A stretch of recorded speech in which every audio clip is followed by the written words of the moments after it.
Hello बच्चों, आज हम इस वीडियो में रिवाइज करेंगे लैक ऑपेरोन। लैक ऑपेरोन में जाने से पहले हम एक छोटा सा ये भी कर लेते हैं टॉपिक स्टार्ट करने के लिए लैक ऑपेरोन को, regulation of gene expression, how the gene expression is regulated.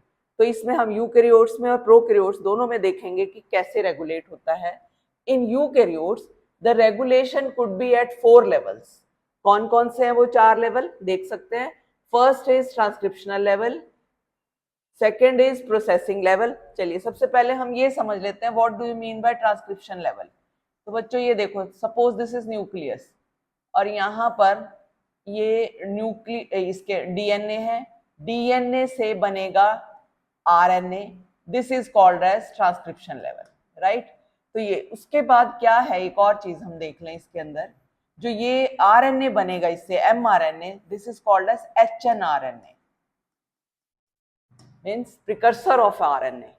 Then processing level, हमने पहले भी पढ़ा यूकैरियोट के अंदर क्या होता है ट्रांसक्रिप्शन वाले टॉपिक में, इसकी होगी processing.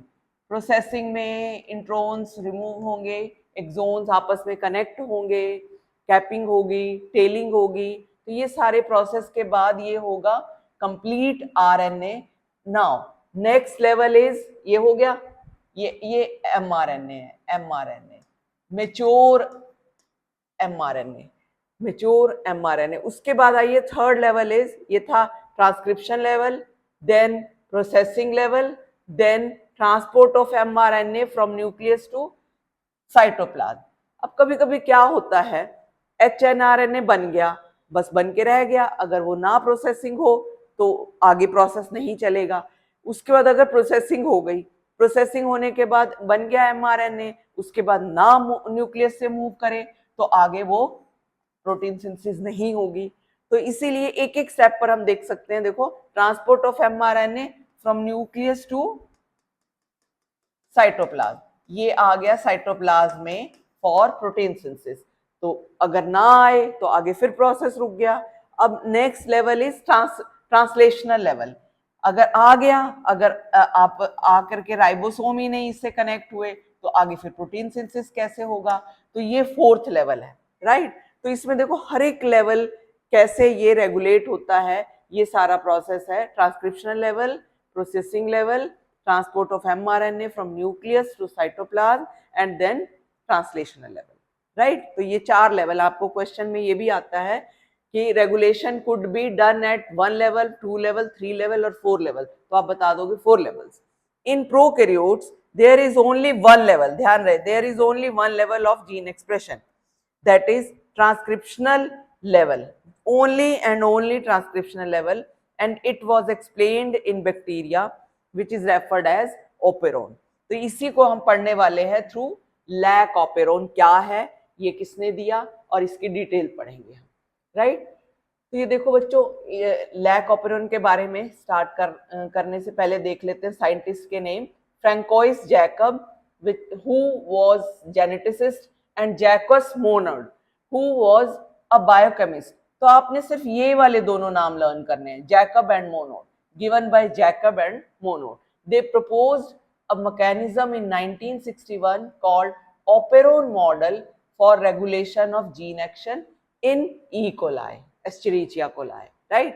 And they got Nobel Prize in 1965, and they were the first to elucidate a transcriptionally regulated system, कि कैसे ट्रांसक्रिप्शन के थ्रू जीन एक्सप्रेशन रेगुलेट होगा। And operon acts as a gene regulating unit. Operon मतलब ये जो DNA तो बहुत बड़ा है, डीएनए का कुछ पार्ट वो ओपेरोन की तरह एक्ट कर रहा है। इसी को देखते हैं कैसे, जो ट्रांसक्रिप्शनली रेगुलेटेड सिस्टम है। is a segment of DNA that comprises, इसके अंदर क्या क्या प्रेजेंट है ये देखेंगे हम। Structural genes, operator gene, promoter gene and regulatory gene, which can also be called as inhibitory gene, right? Structural genes may be 1, 2 or many, right? Now examples of operon, for example lac operon. Lac means lactose, ARA operon, arabinose operon, well operon, valine operon, his operon, histidine operon. तो आपको NCERT की book में आपके सिर्फ एक ही पढ़ना है आपने, लैक ऑपेरोन, बाकी के नाम याद कर लो और कुछ नहीं करना है बच्चों। ये है लैक ऑपेरोन। पहले तुम अपने एनसीईआरटी का डायग्राम भी देख लो जरा, इसके अंदर क्या क्या है ये देखने, इसमें देखेंगे कि कैसे लैक ऑपेरोन बनता है। तो बच्चों ये डीएनए सेगमेंट है, इस डीएनए सेगमेंट के अंदर सीक्वेंस ऑफ जीन मस्ट है जानना, ये क्या क्या है ये देखेंगे। तो सीक्वेंस ऑफ जीन को जानने के लिए हमने देखो, मैंने ये यहाँ पे बनाया भी हुआ है पाइपोजिया, इसको सीक्वेंस को PIPOZYA, पाइपोजिया, राइट। तो इसमें देखो कैसे इसको हम कर सकते हैं। P means promoter gene, I means inhibitory gene, means regulatory gene, जो हाउसकीपिंग की तरह हर वक्त काम करता रहता है, right. This is called as inhibitory, regulatory gene, inhibitory gene, क्योंकि ये रिप्रेसर प्रोटीन बनाता रहेगा, इसीलिए इसको बोल देते हैं इनहिबिटरी जीन, आई के नाम से, राइट। इंड्यूसर नहीं है ये, ध्यान रहे, इनहिबिटरी जीन। अब आइए ये promoter, then operator gene, then this one is called as structural gene, lac Z, lac Y, lac A, right. ये तीनों जीन्स के क्या काम है ये भी देखने वाले हम। तो बच्चों इसमें देखो क्या है, ये हमने देख लिया ना, अब हम अपने डायग्राम से एक बार देखते हैं कैसे है क्या है। ये देखो सेम चीज मैंने यहाँ पर अपने डायग्राम से ड्रॉ करके दिखाई हुई है, PIPOZYA, lac Z, lac Y, lac A, ठीक है। ये तीनों जो जीन्स हैं, ये तीनों जीन अलग अलग एंजाइम को कोड करेंगे। वो कौन कौन से एंजाइम है वो भी तीनों हम बाद में देखेंगे, नाम देख लो अभी क्या क्या है। Beta galactosidase, permease, transacetylase, right. तो इसमें देखो एक बात ध्यान रखनी है, लैक जेड जो है, ये lac Z, it codes for beta galactosidase, lac Y codes for permease, lac Z codes for transacetylase, ठीक है। तो इसमें देखो बच्चों क्या होता, प्रोसेस क्या है। अगर मान लिया इसके अंदर ग्लूको ये लैक्टोज नहीं प्रेजेंट है, लैक्टोज एब्सेंट है, तो क्या होगा, कैसे होगा, ठीक है। लैक्टोज का क्या रोल है पहले तो हमें ये भी जानना जरूरी है। लैक्टोज का रोल है कि वो एनर्जी प्रोवाइड करे, ठीक है, by the breakdown of lactose into glucose and galactose. उसमें कौन हेल्प करता है, ये तीनों एंजाइम इसको ब्रेक डाउन करके ये प्रोवाइड करेंगे, फिर ये जा करके बैक्टीरिया को एनर्जी प्रोवाइड करेगा, ठीक है। तो ये है मेनली इसका जो भी है बेसिस, यही है कि ये प्रोवाइड करेगा एनर्जी।